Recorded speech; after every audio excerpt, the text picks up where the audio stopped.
The massive space station hung in the darkness like a metal city. Ships from 12 different worlds docked at its arms, each one bringing delegates to the most important meeting in the galaxy. Ambassador Dongwu pressed his face to the small window of his transport ship and watched the station grow larger. His stomach felt tight with worry. "First time seeing Nexus 7? Asked Sujin from the seat beside him. She looked young, maybe 30 years old, with short black hair and glasses. Her uniform was neat and simple. She carried a bag filled with papers and files. Most people would think she was just another government worker. "Yes," Dongwu said. "I have been to many places, but nothing like this." The station was enormous. It had spinning sections that created gravity and long arms that reached out into space. Lights blinked along its surface like stars. Ships moved around it in careful patterns, following rules that kept them from crashing into each other. "The council has been meeting here for 200 years, Sujin said. She spoke quietly, like she always did. 12 species, all working, together. "Well, most of the time," Dongwu nodded. He knew the history. Humans were the newest species to ask for membership. Many of the older species did not trust them. They thought humans were too violent, too unpredictable. This meeting would decide if Earth could join the Galactic Council or if humans would remain alone in space. Their ship docked with a soft bump. The airlock opened with a hiss of escaping gas. Dongwu straightened his suit and picked up his briefcase. Sujin gathered her papers and followed him into the station. The first thing that hit them was the smell. It was not bad, just different. 12 different species meant 12 different kinds of air, food, and life. The station's systems mixed it all together into something that worked for everyone, but it smelled like nothing on Earth. The second thing was the noise. Hundreds of beings moved through the corridors, speaking in dozens of languages. Translator devices hung from the ceiling, turning alien words into sounds that humans could understand. But sometimes the translations were slow or wrong, creating a constant buzz of confusion. "This way," said a tall figure in a blue uniform.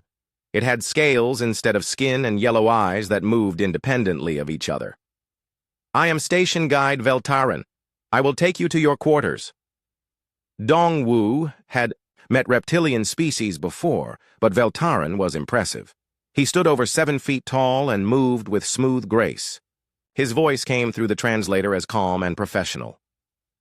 "Thank you," Dongwu said. "I am Ambassador Dongwu of Earth. This is my aide, Sujin." Veltaran's eyes focused on Sujin for a moment. "She is very quiet." "I prefer to listen," Sujin said. Her voice was soft but clear. They walked through corridors filled with amazing sights. Beings with 6 arms carried glowing spheres of light. Creatures that looked like walking trees discussed something in voices that sounded like wind through leaves. Small floating entities that seemed to be made of gas drifted past, leaving trails of silver sparkles. "The council chamber is this way," Veltaran said. "Your presentation is scheduled for tomorrow, but many delegates want to meet you today." As they walked, Sujin's eyes moved constantly.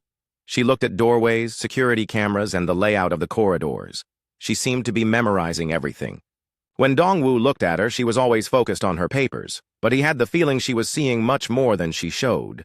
They passed a group of insect-like beings with 4 arms and compound eyes. One of them, wearing what looked like armor made of metal and chitin, stepped forward. "So these are the humans," it said.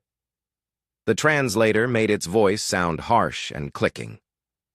"I am Ambassador Crix of the Nexari Hive. I have read about your species." "Ambassador Crix," Dongwu said with a bow. "I look forward to our discussions." "Do you?" Crix's head tilted in a way that seemed threatening. "Your species has been in space for less than a century. In that time you have fought 3 major wars. You have destroyed entire cities with nuclear weapons. You have poisoned your own world with chemicals and waste. Why should we trust you with the secrets of the galaxy?" Dongwu felt heat rise in his cheeks, but he kept his voice calm. "Because we learned from our mistakes. Humans are not perfect, but we grow, we change. We want to be better." "Words," Crix said. "Easy to say, hard to prove." During this exchange, Sujin stepped slightly to the side. It looked like she was just getting out of the way, but Dongwu noticed she now had a clear view of all the Nexari delegates. Her hand rested on her bag in a way that seemed casual, but ready. "We will prove it," Dongwu said. "That is why we are here." Crix made a sound that might have been laughter. "We shall see." The insect-like beings moved, away down the corridor. "Do not worry about Crix," Veltarin said. "The Nexari are always suspicious of newcomers. They were the same way when the Altarians joined 50 years ago." "What changed their minds?" Sujin asked. "Time," Veltarin said. "And proof that the Altarians could be trusted." They reached the human quarters, which were larger than Dongwu had expected. The station had been modified to accommodate human needs. The air felt right and the gravity was comfortable. There were even windows that showed the stars. "Rest tonight," Veltarin said. "Tomorrow will be difficult. The Council has many questions." After Veltarin left, Dongwu sat down heavily in a chair. "What do you think?" he asked Sujin. She was already unpacking their materials, organizing files on a desk. "Crix is not the only one who doubts us. I saw at least 3 other species showing hostility in the corridors. The crystalline beings whispered among themselves when we passed. The energy entities dimmed their lights, which I think means displeasure." "You noticed all that?" "It is my job to notice things," Sujin said. She looked up from her papers. "Ambassador, there is something else. The security on this station is impressive, but it has weaknesses. The Nexari delegates have more guards than they should need. Some of the other species brought unusual equipment that was not on their manifest lists." Dongwu frowned. "Are you saying someone might try to disrupt the meetings?" "I am saying we should be careful." Sujin returned to her work. "I would like to explore the station tonight, learn the layout, just in case." "Just in case of what?" Sujin looked at him with eyes that suddenly seemed much older than her 30 years. "Just in case talking does not work." That night, Dongwu prepared his presentation while Sujin disappeared for several hours. She returned quietly, bringing no attention to herself. When he asked where she had been, she said she had been reading in the station library. But when he looked at her shoes, he saw traces of dust that could only have come from the engineering sections deep in the station's core. And when she thought he was not looking, he saw her draw a quick sketch of the station's corridor system from memory. Ambassador Dongwu had worked with many assistants over the years. Sujin was different. She was too observant, too calm, too ready for things that had not happened yet. But she was also exactly the kind of person he wanted beside him in a place where humanity's future would be decided. Outside their windows, the stars turned slowly as the station rotated. Somewhere, among those stars was Earth, waiting to learn if it would remain alone or join the greater community of worlds. Dongwu fell asleep thinking about his speech, about the questions he would face, and about the quiet woman in the next room who saw threats that others missed. He did not know that in the lower levels of the station, beings with dark intentions were already making their final preparations. They planned to ensure that humanity's application to the Galactic Council would end in blood and failure. They had no idea that death had already taken note of their plans. The council chamber was a sight that took Dongwu's breath away. It was a massive circular room with seats arranged in rings, each level designed for different species. The walls were made of some kind of crystal that showed images of the 12 member worlds. At the center sat a platform where speakers could address the entire assembly. Representatives from across the galaxy filled the chamber. The Altarians looked like tall, thin humans with silver skin and large black eyes. The Corvani resembled bears that walked on 2 legs, covered in thick fur and speaking in deep, rumbling voices. The energy beings called lumens floated near, the ceiling, their forms shifting between different colors of light. Sujin sat in the observer section, her papers neatly arranged on a small table. She looked like any other aide taking notes for her superior. But Dongwu noticed that her position gave her a perfect view of all the exits and the security stations placed around the room. Council Speaker Veltarin called the session to order. His voice echoed through the chamber as the translator systems carried his words to every species present. "We gathered today to consider the application of the species known as humans for full membership in the Galactic Council. Ambassador Dongwu of Earth will present their case." As Dongwu walked to the central platform, He felt hundreds of eyes watching him. Some showed curiosity, others suspicion, and a few displayed what could only be called hostility. "Honored delegates," he began, "I come before you not to demand membership, but to ask for the chance to prove that humanity deserves a place among you." A delegate from the crystalline species called the Xerion raised a limb that sparkled like cut diamond. "Speaker, we must address the elephant in the room, as the humans say. This species has a documented history of violence that spans their entire recorded civilization." Other voices joined in. The Nexari ambassador Crix spoke again about human wars. A floating entity questioned humanity's ability to share resources peacefully. Even some of the more neutral species expressed concerns about human aggression. Dongwu answered each question patiently. He spoke about humanity's growth, their recent peaceful expansion into space, their efforts to clean up Earth's environment. But he could feel the mood of the room growing more skeptical with each exchange. During a recess, Sujin disappeared again. She had been doing this regularly since their arrival, vanishing for hours at a time. When Dongwu asked about it, she always had a reasonable explanation. She was studying the station's library. She was observing other species to better understand their cultures. She was exploring the public areas to get a feel for galactic civilization. But Station Chief Namsik had mentioned that someone had been asking unusual questions in the engineering sections. A human woman, he said, who seemed very interested in the station's security systems and emergency procedures. During the afternoon session, Dr. Jin Ho, a human xenobiologist who had arrived with a separate scientific delegation, approached Dongwu during another break. "Ambassador," Jin Ho said quietly, "I have been talking with some of the other species scientists. There are rumors going around about a group called the Purity Coalition. They believe that adding new species to the Council weakens the galaxy's stability." "What kind of rumors?" Dongwu asked. "Nothing specific. But several delegates have mentioned receiving anonymous messages warning about the dangers of human membership, and some of the more extreme anti-human voices seem unusually well-coordinated." Dongwu looked around the chamber. Most of the delegates were engaged in normal conversations, but he noticed small groups of beings from different species huddled together in whispered discussions. Their body language suggested secrecy and urgency. "Have you told security about this?" "I mentioned it to Chief Namsik, but without proof there is not much he can do. Station security is already stretched thin with all the delegates and their entourages." That evening, Dongwu found Sujin in their quarters, working late into the night. Her desk was covered with papers, but they were not the diplomatic files she usually carried. These looked like technical diagrams and security protocols. "Working on something new?" he asked. Sujin looked up, and for just a moment he saw something dangerous flicker in her eyes. Then she smiled, and she was just a quiet government aide again. "Station Chief Namsik asked me to review some security procedures," she said. "Since we are VIP guests, he wanted to make sure we understood the emergency protocols." "That seems thorough of him." "Yes, very thorough." She gathered the papers and put them away.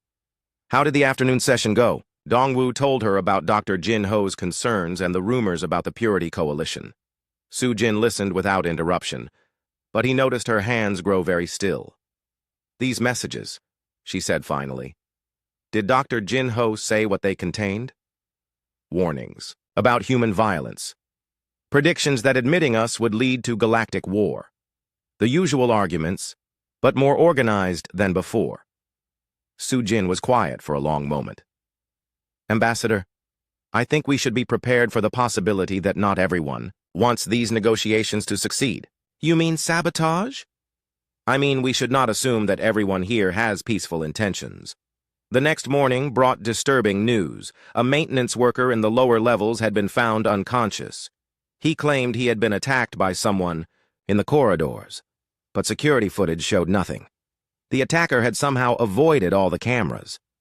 More concerning was the discovery that several security panels had been tampered with. Nothing was damaged, but someone had definitely been accessing systems they should not have been able to reach. Chief Namsik increased security throughout the station, but the incidents had everyone on edge. Delegates began traveling with larger bodyguard details. Some species demanded additional security sweeps of their quarters.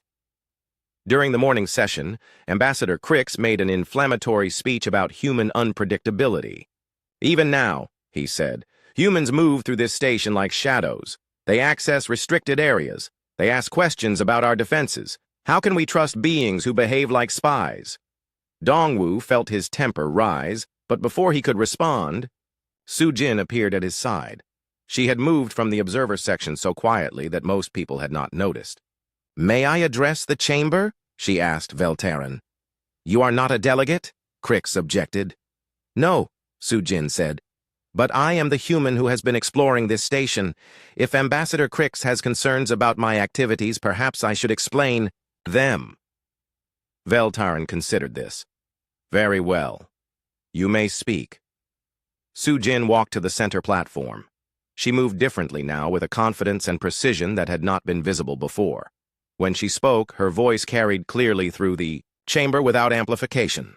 "Honored delegates, I have indeed been studying this station. I have walked its corridors, learned its systems, and observed its security procedures. I did this because it is my responsibility to ensure Ambassador Dongwu's safety." She paused, looking around the chamber. "But in my observations, I discovered something troubling. There are beings on this station who do not belong to any delegation. They have access to restricted areas.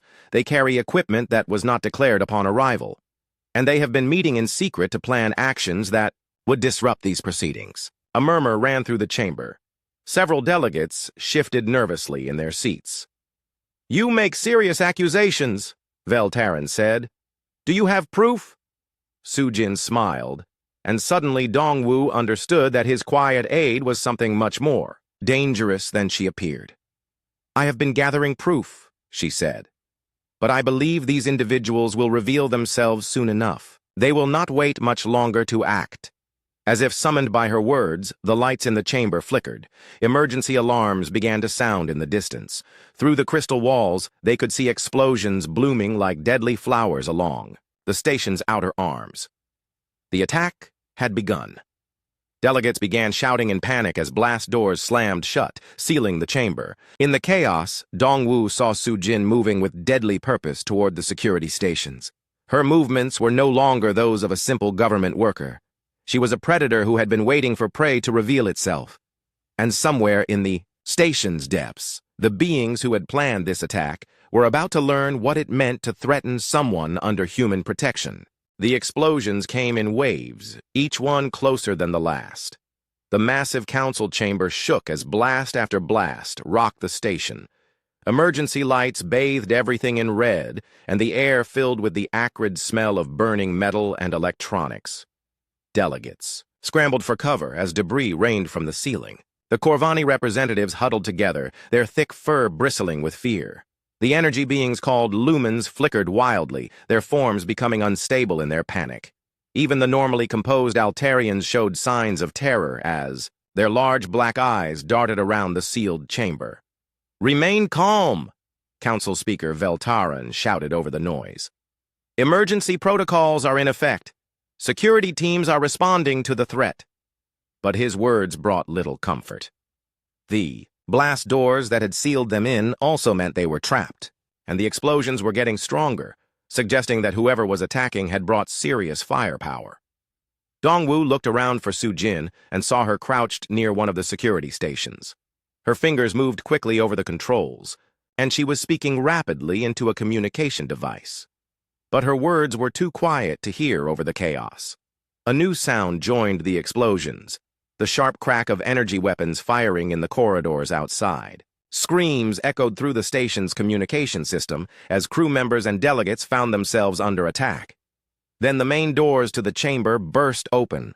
Armed figures poured through the entrance, their faces hidden behind environmental suits and breathing masks.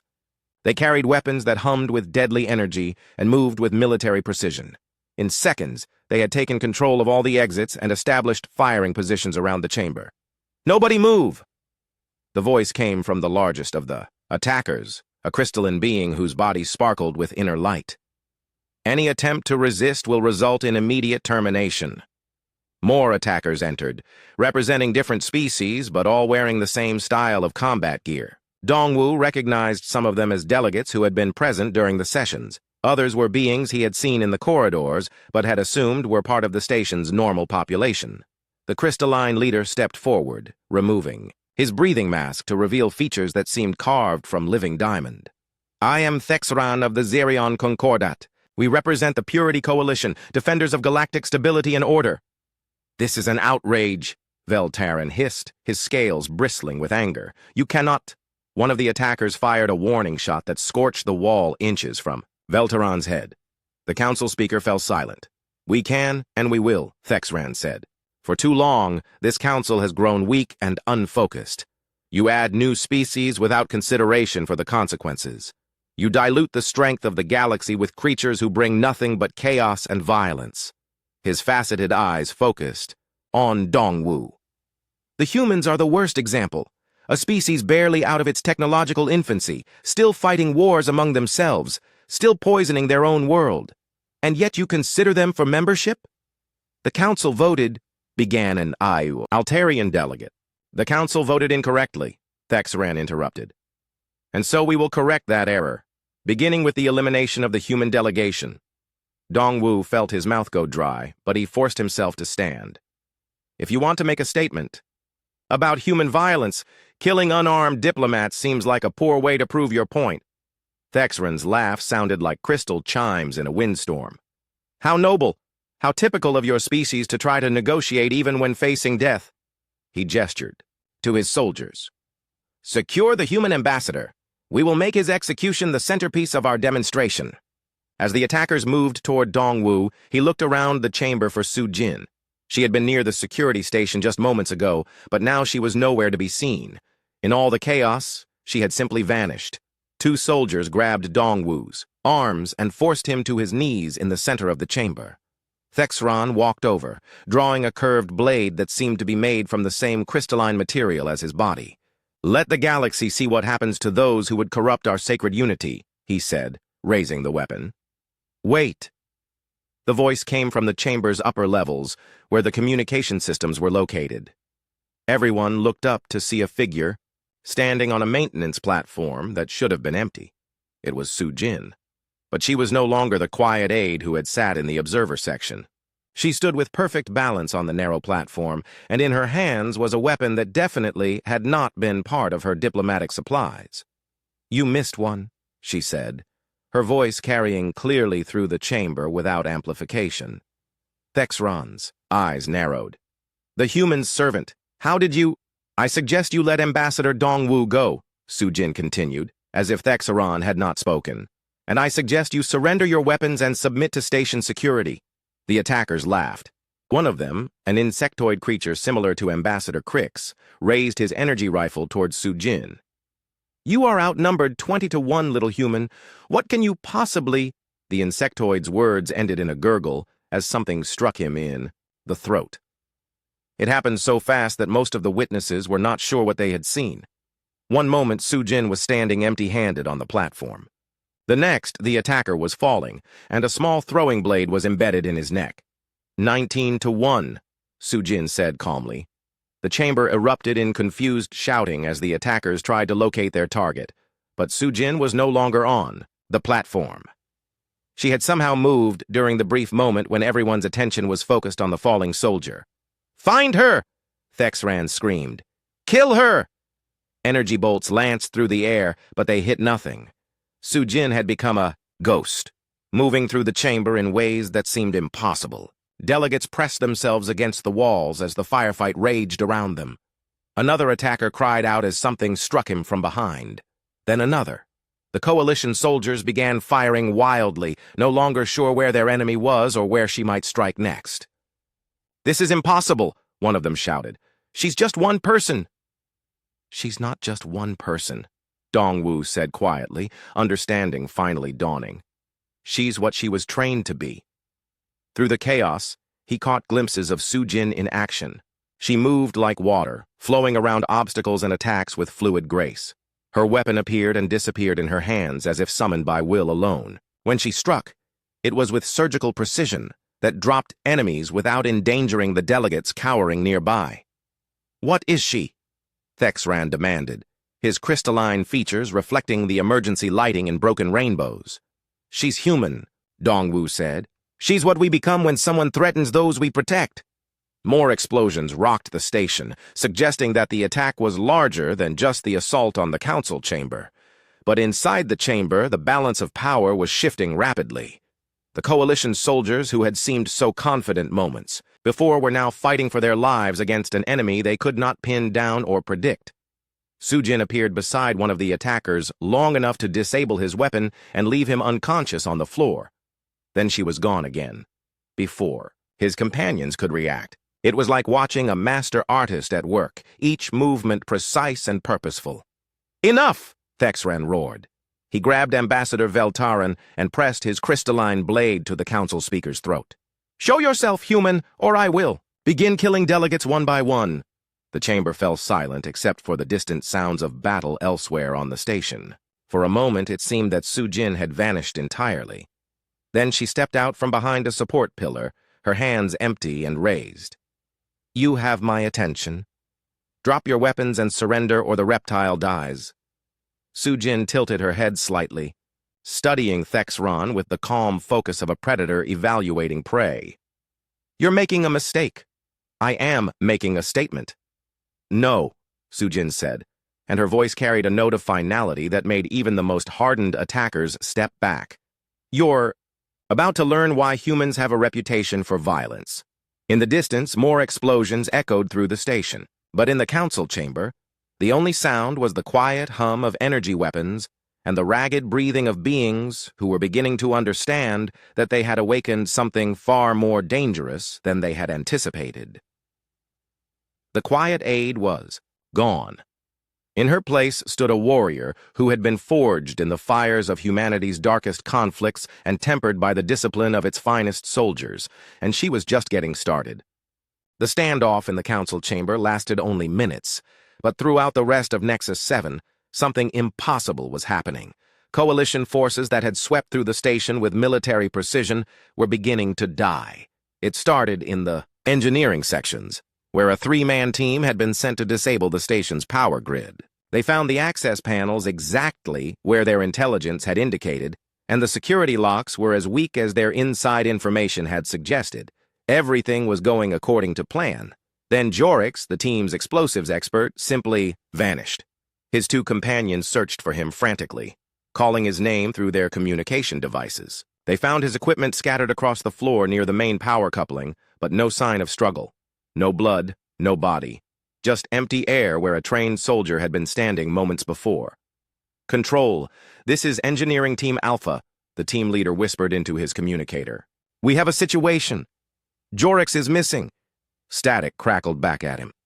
"Repeat your last transmission, Alpha. Did you say missing?" Confirmed. He was here, then he wasn't. No sign of what happened to him. "Continue with your mission," came the reply. "Jorix probably fell into a maintenance shaft. We'll find him after we secure the station." But they would not find Jorix. Not alive. In the medical bay, another coalition team had taken control of the emergency systems. Their job was to ensure that any delegates injured during the attack would not receive treatment. It was a cruel but necessary part of the operation, designed to maximize the psychological impact of their demonstration. Dr. Yextal, a mantis-like being with surgical precision in his movements, was disconnecting life support systems when he heard a sound behind him. He turned to see his partner, Krevik, standing perfectly still near the door. "What are you doing?" Dr. Yextal asked. "Help me with these cables." Krevik did not respond. His breathing apparatus was still functioning, his eyes were open, but he might as well have been a statue. Dr. Yextal approached his partner and discovered that Krevik was dead. Something had struck him at the base of his skull with such precision that death had been instantaneous. He had died so quickly that his body had not even fallen down. Dr. Yextal spun around, his weapon raised, searching for the attacker. The medical bay was empty except for unconscious patients and silent equipment. But somewhere in that silence, death was waiting. Throughout the station, similar reports began flooding the Coalition's communication channels. Teams would check in normally, then simply stop responding. When backup units arrived to investigate, they found evidence of violence so swift and precise that it seemed impossible.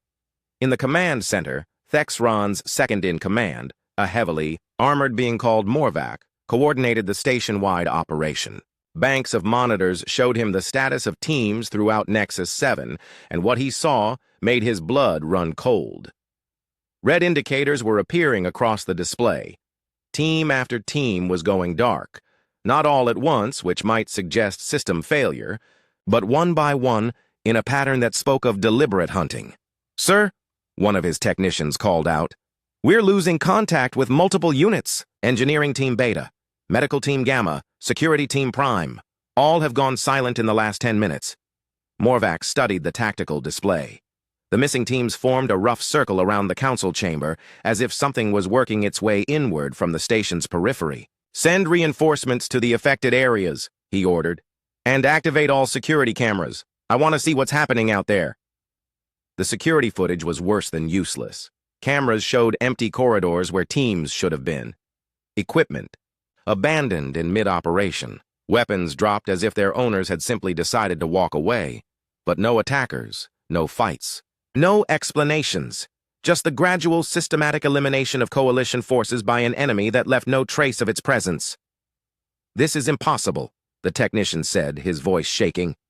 "How can someone move through the station without being seen?" "Find out," Morvac growled. "And get me a direct line to Thexran. He needs to know what's happening." But when they tried to contact the council chamber, all they got was static. The communication lines had been cut. In Section C, near the diplomatic quarters, coalition forces had set up a checkpoint to prevent any delegates from escaping the station. It was a strategic position that controlled access to the docking bays, and the team stationed there was among the most experienced in their organization.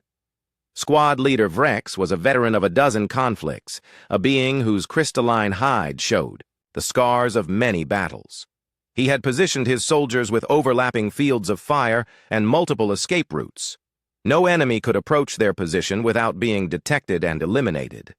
That confidence lasted until his perimeter guards started disappearing. The first to vanish was Plex, a young soldier who had been watching the corridor junction. One moment his voice was coming through the communicator, reporting normal conditions. The next moment, silence.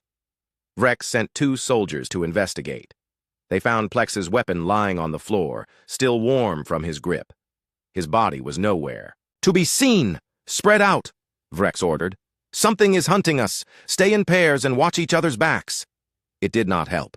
The pairs began disappearing together, quick, quiet encounters that ended before backup could arrive. The checkpoint that had housed 12 soldiers was soon defended by only 3, and they were huddled together in terror. "Command," Vrex whispered into his communicator. "This is Checkpoint Delta. We are under attack by an unknown enemy. Request immediate reinforcement." The response was filled with static and interference. "All are experiencing situation. Hold position." Then the lights went out. Emergency lighting kicked in seconds later, bathing the corridor in red shadows. But in those few seconds of darkness, something had changed. Where 3 soldiers had been standing, now there was only Vrex. He spun around, wildly, his weapons searching for targets that were not there. His breathing came in ragged gasps as panic overtook training. "Who are you?" he shouted into the empty corridor. "What do you want?" a voice answered him from the shadows. Soft, calm, almost gentle. "I want you to understand something," it said. Vrex recognized the voice from the communication intercepts they had been monitoring. It was the human aide, the quiet woman who had been dismissed as harmless. "You're just one person," he said, trying to keep his weapon steady. "One small human against our entire operation." "Yes," Sujin's voice came from somewhere behind him, though he had not heard her move. "Just one human. But you made a mistake when you decided to threaten the delegates in that chamber." What mistake? Vrex was turning in circles now, trying to track a voice that seemed to come from everywhere and nowhere. "You assumed that because I looked harmless, I was harmless. You assumed that because I seemed weak, I was weak." The voice was closer now, though Vrex still could not see its source. "But most of all, you assumed that humans would not fight to protect those who had shown us kindness." Vrex fired blindly into the shadows, energy bolts lighting up the corridor, in brief, blazing moments. But when the light faded, he was still alone with a voice that promised death. The delegates in that chamber were considering making us part of their family, Su-Jin continued. Do you know what humans do to those who threaten our family? Vrex's weapon clicked empty. In his panic, he had fired all his ammunition at ghosts. Please, he whispered. I was just following orders. I know, Su-Jin said, and suddenly she was standing directly in front of him, having appeared as silently as smoke. But orders don't make you innocent. They just make you unlucky. The last thing Vrex saw was the quiet aide reaching toward him with movements that were both gentle and absolutely final. In the command center, Morvac watched his tactical display turn red as position after position went dark. In less than an hour, a station-wide operation involving over 100 trained soldiers had been reduced to scattered survivors hiding in secure locations. And somewhere in the labyrinth of corridors and maintenance shafts, a single human woman continued her methodical work.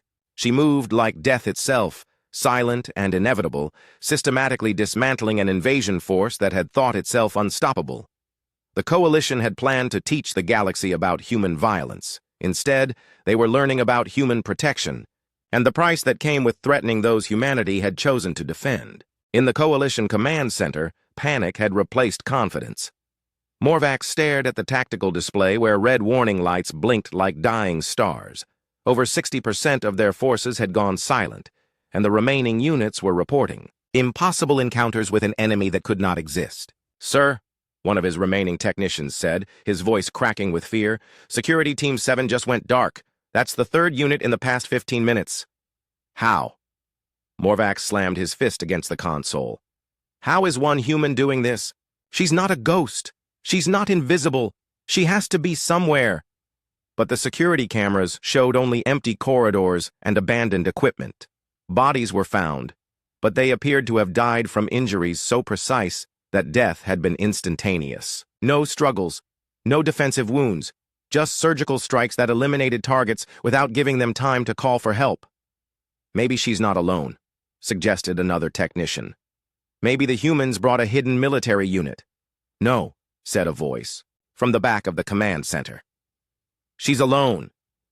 Everyone turned to see who had spoken. It was Zektra, one of their intelligence operatives who had been monitoring human communications for months. Her insectoid features showed signs of deep stress, and her compound eyes reflected the command center's lights like broken mirrors. Explain, Morvac ordered. Zektra activated a holographic display that showed personnel files and service records. I have been studying the human delegation since they arrived. Ambassador Dongwu is exactly what he appears to be, a career diplomat with no combat training, but his aide, the one they call Su-Jin. The hologram showed a standard identification photo. Su-Jin looked young, unremarkable, the sort of person who would blend into any crowd. But as Zektra manipulated the display, more information appeared. Her official records show her as a government administrator with degrees in political science and linguistics. But there are gaps in her history, periods where she simply disappears from all official documentation. What kind of gaps? Morvac demanded. 7 years of missing time between her graduation and her first diplomatic posting. Then another 3 years that are classified so heavily that even our best intelligence sources cannot access them. The hologram shifted to show training records that appeared to have been heavily redacted. Most of the text was blacked out, but fragments remained visible. Advanced combat training, psychological warfare, deep cover operations, assassination techniques. She's not a diplomat's aide, Zektra said quietly. She's what humans call a black ops specialist, a soldier trained for missions that officially never happen. Morvac felt cold fear creeping through his crystalline body. If this is true, why did the humans send her on a diplomatic mission? Because, said a new voice, from the command center's entrance, they wanted to make sure their diplomat came home safely. Everyone spun around to see Su-Jin standing in the doorway. She looked exactly as she had in the council chamber, young, quiet, unremarkable. But now they could see what they had missed before, the way she stood balanced on the balls of her feet, the way her eyes catalogued every person and weapon in the room, the complete absence of fear in her expression. Impossible, Morvac breathed. The command center is sealed. There are guards at every entrance. There were guards, Sujin corrected. They're sleeping now. Don't worry, they'll wake up with headaches, but they'll wake up. She stepped into the room, and every weapon in the command center swung toward her.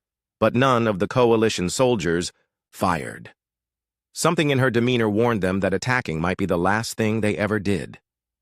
"You want to know how I've been moving through your forces so easily?" Sujin asked, settling into a relaxed stance that somehow managed to look more threatening than any combat position. "It's because you planned this operation like a military campaign.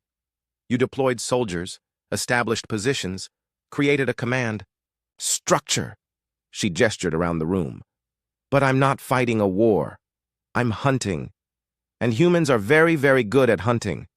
One of the technicians found his courage. "You're just one person. We have dozens of soldiers still in position." "You had dozens of soldiers," Sujin corrected. "Now you have survivors hiding in secured positions, too afraid to leave their shelters.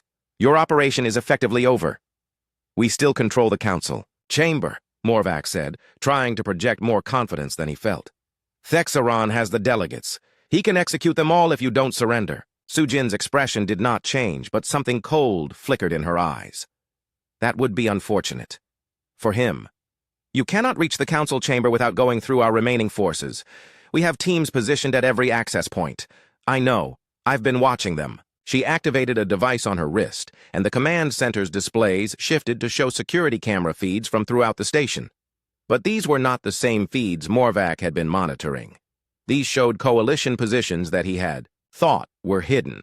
Soldiers he had assumed were safely concealed. "You see, while you were setting up your operation, I was learning the station. Every corridor, every maintenance shaft, every emergency access route. I know where your people are, and more importantly, I know where they're not looking." The feeds showed coalition soldiers at their posts, unaware that they were being observed. Some were clearly nervous, jumping at shadows and checking their weapons repeatedly. Others had abandoned their positions entirely, retreating to what they hoped were safe areas. "My mission was to protect Ambassador Dongwu and ensure the success of humanity's bid for council membership," Sujin continued. "You threatened both of those objectives, so I eliminated the threat. You murdered our people. I defended my people. There's a difference, though I don't expect you to understand it." Morvac's hand moved toward his weapon, but Sujin shook her head. "I wouldn't. You're not a soldier, Morvac. You're a coordinator. You plan operations from safe positions and let others take the risks. You're not equipped for direct confrontation." "How do you know my name?" "I know all your names. I know your ranks, your specialties, your psychological profiles. I've been studying your organization since the first threatening message was sent to the human delegation." The truth hit Morvac like a physical blow. You knew we were planning this." "We suspected. Anonymous threats against human membership. Unusual equipment brought onto the station by delegates who shouldn't have had access to it. Security weaknesses that appeared convenient for an assault force." Sujin smiled, and it was not a pleasant expression. "So Earth sent someone to investigate." "They sent me." "But you're just an aide. I'm whatever I need to be. In this case, I needed to be invisible until it was time to act. A quiet government worker draws no attention. No one watches her or worries about what she might be capable of." Zektra spoke up from her position near the intelligence stations. "What are you going to do with us?" "That depends on what you do next. Your operation has failed. Your assault teams are eliminated or scattered. Your leadership is trapped in a council chamber surrounded by very angry delegates and station security forces that are starting to regain control of the situation." Sujin walked slowly around the command center, and every person there tracked, her movement like prey animals watching a predator. "You have two choices.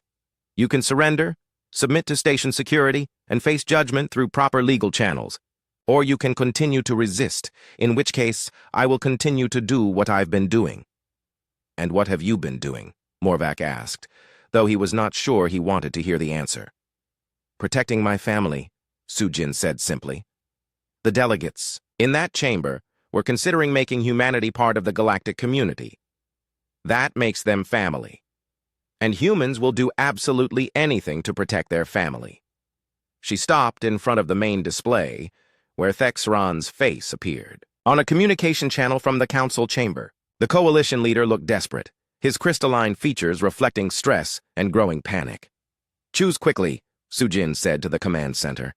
"Because in about 10 minutes, I'm going to the council chamber to collect Ambassador Dongwu. Anyone standing between me and him at that point will discover just how far human protection instincts can go." In the silence that followed, several coalition members began laying down their weapons. The hunt was over, and they had learned, too, late, that they had been the prey all along. In the council chamber, Thexeron pressed his crystalline blade closer to council speaker Velteron's throat. The reptilian leader remained still, but his yellow eyes showed defiance rather than fear. Around the chamber, the remaining coalition. Soldiers pointed their weapons at cowering delegates while their leader grew increasingly desperate. "Your pet killer may have eliminated some of our forces," Thexran said to Dongwu, "but she cannot reach us here. This chamber is sealed, and we control all the access points." Ambassador Dongwu looked around at the terrified delegates. The Corvani representatives huddled together, their thick fur bristling with anxiety. The energy beings called lumens flickered weakly, their forms unstable with stress.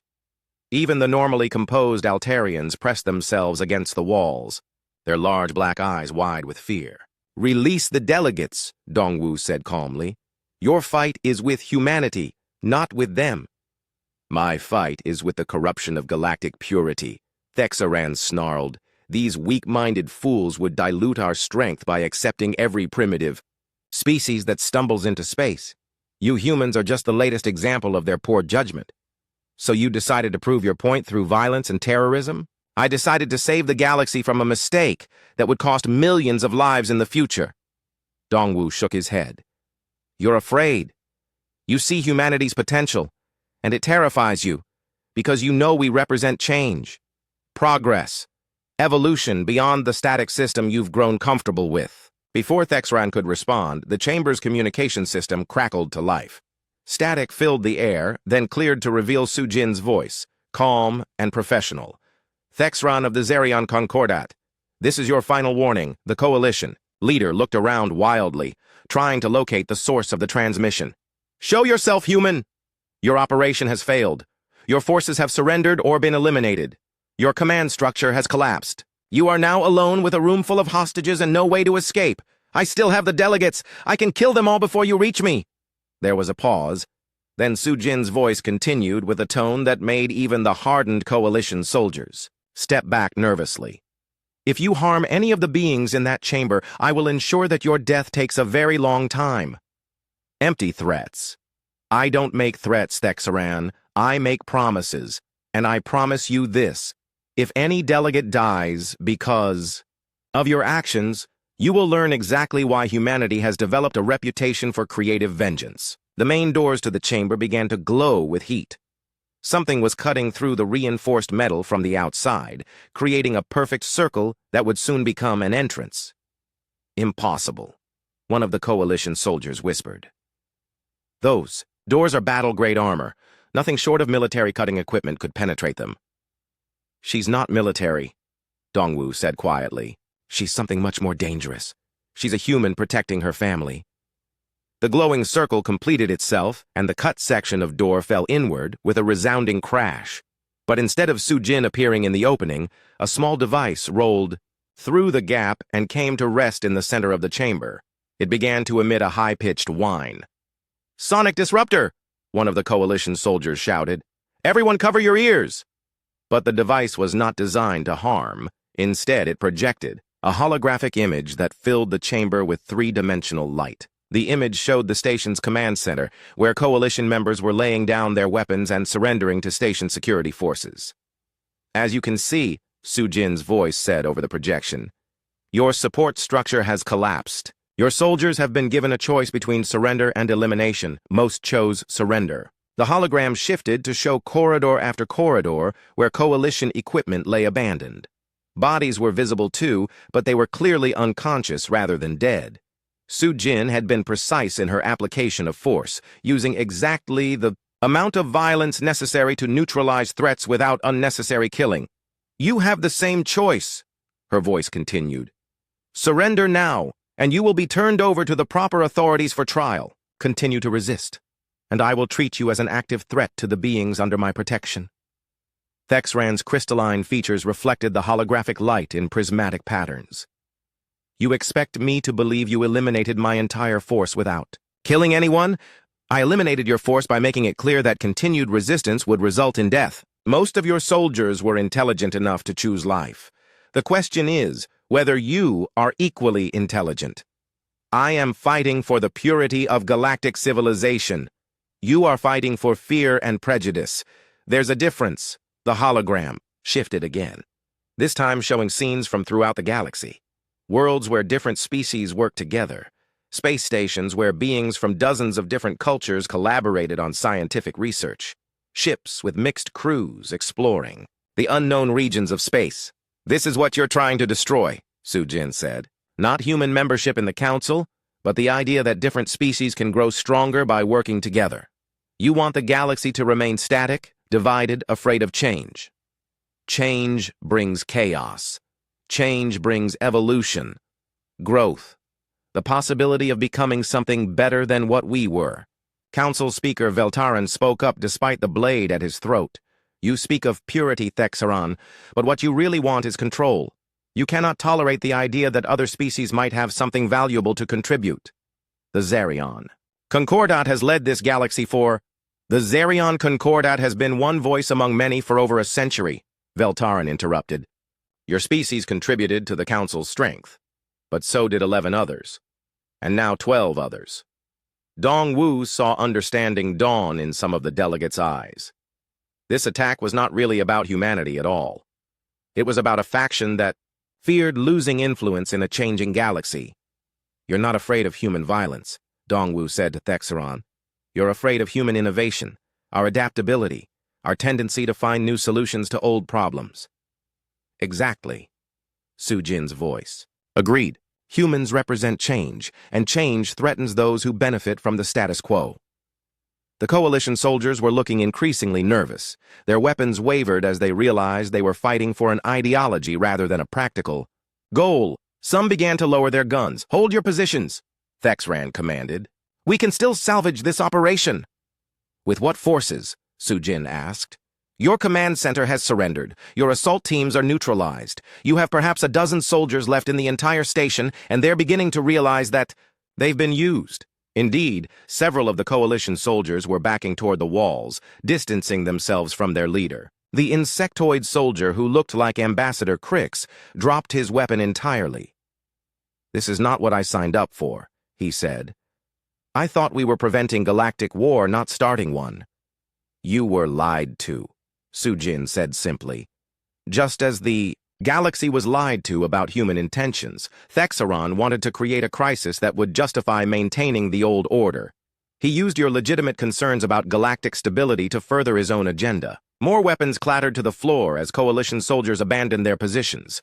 Within minutes, only Thexaron and 2 loyal guards remained armed and defiant. It's over, Veltaran said gently. Release your hostages and surrender. You have lost. I have not lost, Thexran screamed, raising his blade. I will not allow... He never finished the sentence. Sujin appeared behind him like smoke-given form, moving with speed that seemed to violate the laws of physics. Her hand touched a specific point on his crystalline neck, and Thexran collapsed like a string-cut puppet. The delegates gasped as Sujin caught the falling coalition leader, lowering him gently to the floor. He's unconscious. Not dead, she said to the room. He'll face trial for his crimes. The remaining coalition guards dropped their weapons without being asked. Station security forces poured through the cut doorway, finally able to secure the chamber. Dongwu approached Sujin as medical teams attended to the shaken delegates. How did you get in here? The chamber was sealed. Sujin pointed upward to maintenance hatches that were invisible from the chamber floor. I've been here for the past 20 minutes waiting for the right moment to act. I could have ended this earlier, but I wanted to give Thexaron every chance to surrender peacefully. Even after what he threatened to do.